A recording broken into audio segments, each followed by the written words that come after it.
In front of your screen, what you're looking at are 3 different wide receivers' first 4 seasons in the NFL. Can you guess who they are? The guy on the left is Randy Moss, a 6-time Pro Bowler and a 4-time first-team All-Pro. The guy on your right? Calvin Johnson, who despite playing in only 9 seasons is considered by many to be a top 5 wideout all time. How about the guy in the middle? Well, alright, I'm sure you figured it out by the title of this video. The guy in the middle we have is Michael Thomas. Despite having comparable and sometimes even better stats than some of these legends, he is not only nowhere in the same stratosphere as those guys, but is more made fun of for his injuries that derailed his career. Were the injuries that severe, or was this a bit of self-sabotage on Thomas's part? While we know the peak was short, just how good was prime Michael Thomas actually?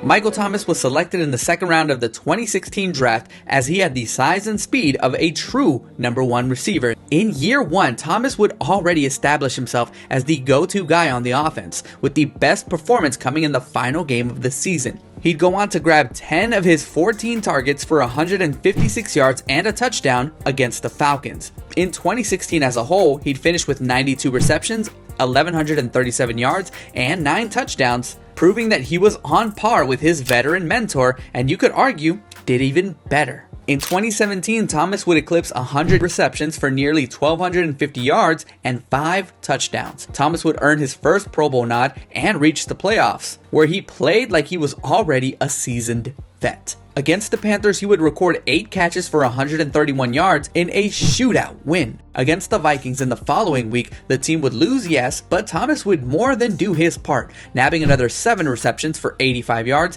and 2 big touchdowns. It still wasn't enough though, as the Saints would fall to their kryptonite in Minnesota 24-29. You know, the game dubbed the Minneapolis Miracle. In 2018, the Saints were poised to make a run with the trio of Breeze, Alvin Kamara, and Michael Thomas being one of the best in the league. Thomas more than stepped up to the occasion, recording career highs in receptions and receiving yards with 125 and 1,405 respectively. He'd also run 16 catch, 180 yard, and 1 touchdown performance against Tampa. In short, Thomas would essentially solidify his place as one of the best in the league, earning his 2nd straight Pro Bowl nod and his first-team All-Pro honors. The team would return to the playoffs with a 13-3 record. They would knock off Philly in the divisional with the help of Thomas's 12 catches for 171 yards and another touchdown, but it's in the NFC Championship game where he did not look like himself. Against the Rams, he'd only record 4 catches for 36 yards in a heartbreaking loss in OT.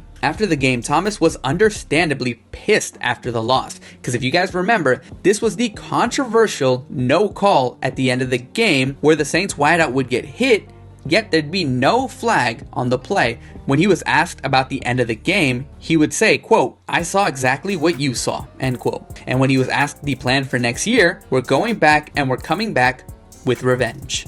20 were broken. The Saints would repeat going 13-3 with the trio looking as dangerous as ever. Top over 100 yards 10 times. In total, Can't Guard Mike would grab a record-breaking 149 receptions, a record that still stands by the way, and total 1,725 receiving yards, which is good for 11th all-time as of 2025, scoring 9 total times. In the playoffs, he'd have a decent game, but would once again come up short against the Vikings. Despite the loss, the 2nd round pick for a brief moment was on top of the world. He would earn his 3rd Pro Bowl nod, another first-team All-Pro honors, and would win Offensive Player of the Year, the first wideout to do it since Jerry Rice all the way back in 1993. But it was after 2019 that Thomas's production would fall off a cliff.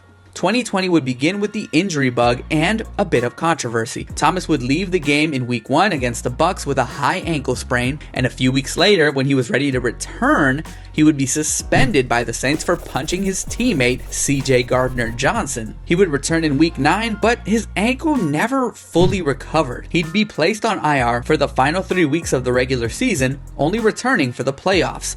And he had a decent outing in the wild card, but was a complete no-show in the divisional, as the Saints would be eliminated in round 2 once again.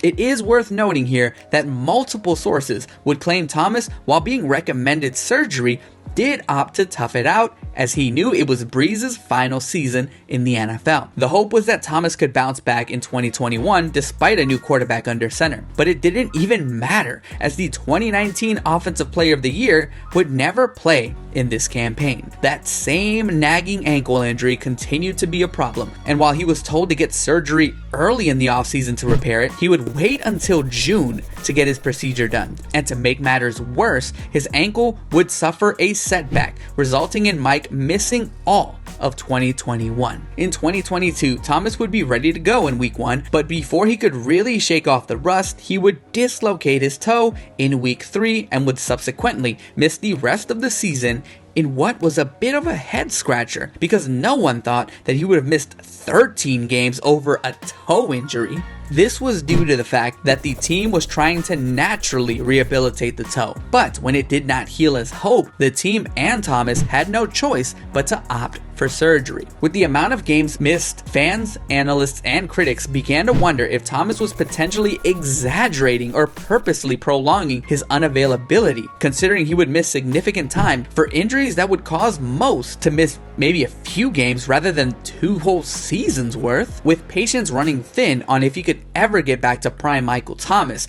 all eyes were on 2023.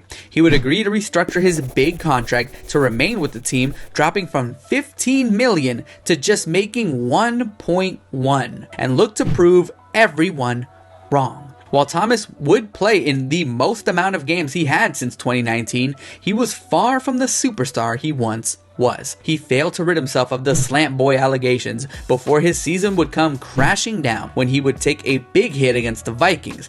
God, why is it always the Vikings? He would miss the rest of the season after just 10 games. In 2019, Thomas had 149 receptions for 1,725 yards. Over his next 4 seasons, he'd have a combined 95 receptions for just 1,057 yards. And after the 2023 season, New Orleans would opt to cut their losses, and they let the 2019 Offensive Player of the Year walk. Thomas wouldn't be signed by a team in 2024 and has yet to sign one in 2025. Now at 32 years old, Thomas's career may very well be over. So where did it all go wrong? We can begin to focus on the fall off in 2020. Thomas was dealing with a high ankle sprain, and if you ask anyone who has ever dealt with that injury, they will tell you it is one of the toughest injuries to recover from. We can go back and forth if it was the right thing to wait so late to get surgery,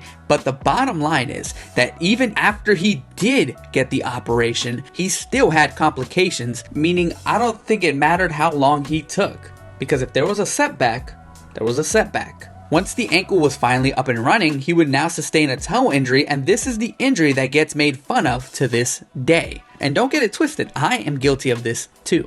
But if your body is telling you that you can't go, then you can't go. And this is the part that I think people forget. It's not like he was playing for a big contract or anything fully guaranteed. Remember, he restructured his deal. So I sincerely doubt he would have been faking this injury or purposely prolonging it. Thomas also gets a bad rap for his ego throughout his prime. We briefly mentioned his fight with Gardner Johnson, but also he had a mean streak with his Twitter fingers. He would sometimes compare himself to other wideouts and claim they weren't on his level. In summary, before injuries took over, Thomas was on pace to be one of the greatest to ever play the game. And I'm not being hyperbolic in that statement. Because of his off the field antics and the fact that Drew Brees was his quarterback at the time, and his injury streak during the second half of his career, people would rather clown the man for his year-long toe injury rather than appreciate how good he was before his body began to break down. During his first 4 seasons, the Saints would never finish worse than the 4th ranked offense in the 100+ year